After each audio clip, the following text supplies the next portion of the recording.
world is not a safe space, and we survive by learning to make our own safe spaces.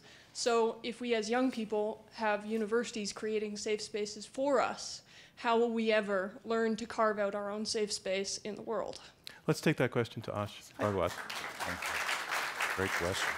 I think the answer is simple. It's the same thing. I mean, the problem is you have a home that you can retreat to.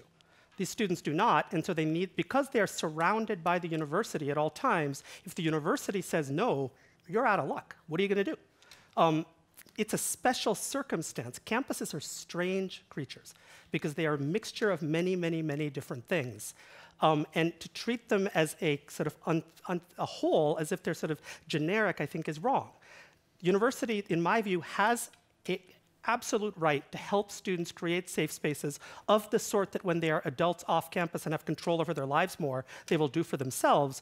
But the university should not make the entire campus a safe space. No one is talking about suppressing ideas. Response from the other side? Yeah, I mean, I think it's a bit of a confused argument, because if it's their home 24/7, you know, and they need safety to be able to inhabit that home, you know, then inevitably that brings up the role of the institution in generating that safety, which I think you agree with. So it's not just a matter of what happens, you know, when the four of us gather in a room together or a club meets. It's really a larger question of what happens on campus. And I think this term safety, which with its malleability and nebulousness, and we've talked about one person's safety being dangerous for another person, the kinds of criticisms and attacks and perhaps undermining of emotional safety that can happen even in a closed space, just makes this term very problematic. And it leads to what you're talking about, which is a sense on the part of the institution that they need to step in, that students can't navigate this for themselves, that they have to come in, and inevitably, you know, they're coming in to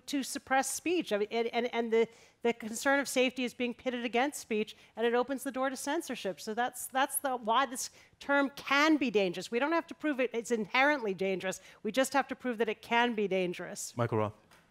Yeah, lots of things can be dangerous. That is true. I do think we have to remember that these students are well aware that when they graduate, they'll have to make their own spaces. They're well aware that in the United States today, that they will be entering in a world where they'll be much less likely to interact with people who don't share their views. They'll be entering a world of much more intensive inequality than any previous generation has seen for at least 100 years. They'll be entering in a world of much greater segregation than we've seen in a long, long time in the United States. They're well aware of the hostility of the world. And so it seems to me that in a learning environment, you're not censoring ideas, you're trying to give people the power to consider ideas that are radical for them, that challenge their presuppositions, but they do so while feeling they are full members of a university community.